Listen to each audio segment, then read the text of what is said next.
Domestic ലോഞ്ചിൽ കയറാൻ access കിട്ടിയപ്പോഴും ഞാൻ വിചാരിച്ചത് എനിക്ക് എല്ലാ ഫുഡ് ഐറ്റംസും ട്രൈ ചെയ്യണമെന്നാണ് എൻ്റെ ഒരു ആഗ്രഹമായിരുന്നു കേട്ടോ. എൻ്റെ വിഷ് ലിസ്റ്റിലുണ്ടായിരുന്നൊരു കാര്യമായിരുന്നു. ചിലർക്ക് ഓർക്കുമായിരിക്കും ഇത് അത്ര വലിയ കാര്യങ്ങളൊന്നും അല്ലല്ലോ എന്ന്, പക്ഷേ എനിക്കിതൊക്കെ വലിയ കാര്യമാണ് കേട്ടോ.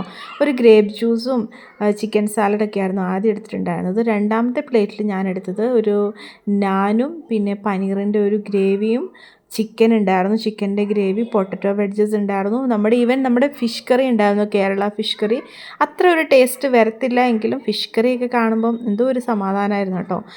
നെക്സ്റ്റ് പ്ലേറ്റിൽ, മൂന്നാമത്തെ പ്ലേറ്റിൽ ഞാനടുത്ത് ദാലും പിന്നെ ഇത് ഞാൻ ഈ സ്പൂണിട്ട് വലിച്ചുകൊണ്ടിരിക്കുന്നത് നമ്മുടെ ബ്രിഞ്ചാളാണ് കേട്ടോ. ഒരു വെറൈറ്റി ടേസ്റ്റായിരുന്നു. ബ്രിഞ്ചാളും പാസ്ത, റൈസ്, ഞാൻ എല്ലാത്തിൻ്റെയും ടേസ്റ്റ് നോക്കാൻ വേണ്ടിയാണ് ഇതൊക്കെ എടുത്തത്. പിന്നെ നിങ്ങളെ കാണിക്കാനും കൂടിയാണ് കേട്ടോ എന്തൊക്കെ ഫുഡ് അവൈലബിൾ ആണ്. നെക്സ്റ്റ് പ്ലേറ്റിൽ ഒരു ഫുൾ പിയർ ഉണ്ടായിരുന്നു, ഒരു ബ്രെഡിൻ്റെ ഒരു സ്റ്റിക്ക് ഉണ്ടായിരുന്നു. പിന്നെ ഞാൻ മേടിച്ചത് ഒരു എന്താ പറയണ്ടേ, ബൺ ടൈപ്പ് ഒരു സംഭവമായിരുന്നു. നെക്സ്റ്റ് പാഷൻ ഫ്രൂട്ടിൻ്റെ ഒരു ഡിസേർട്ട്, കുറച്ച് പപ്പട്, അങ്ങനെ ഒരു പ്ലേറ്റാണ് ഞാൻ മൂന്നാമത്തെ പ്രാവശ്യം എടുത്തത്. എല്ലാത്തിൻ്റെ ടേസ്റ്റ് ഞാൻ ചെയ്തു കേട്ടോ, എല്ലാം ഞാൻ ടേസ്റ്റ് ചെയ്തു. ലാസ്റ്റ് അല്ലാതെ കുറേ സാലഡ്സൊക്കെ ഉണ്ടായിരുന്നു കേട്ടോ. അതൊന്നും ഞാൻ കഴിച്ചിട്ടേ ഇല്ല, എനിക്ക് പറ്റത്തില്ലായിരുന്നു, കാരണം ഫ്ലൈറ്റിന് പോകേണ്ടതല്ലേ. ഇത് ബ്രെഡിൻ്റെ ഒരു ഡിസേർട്ടായിരുന്നു. ഫസ്റ്റ് എനിക്കത്ര ഇഷ്ടപ്പെട്ടില്ല, പിന്നെ കുഴപ്പമില്ലായിരുന്നു കേട്ടോ.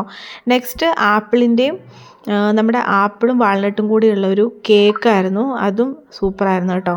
പിന്നെ ലാസ്റ്റ് ഒരു ഗ്രീൻ ആപ്പിൾ ജ്യൂസ് കുടിച്ച് എൻഡ് ചെയ്തു.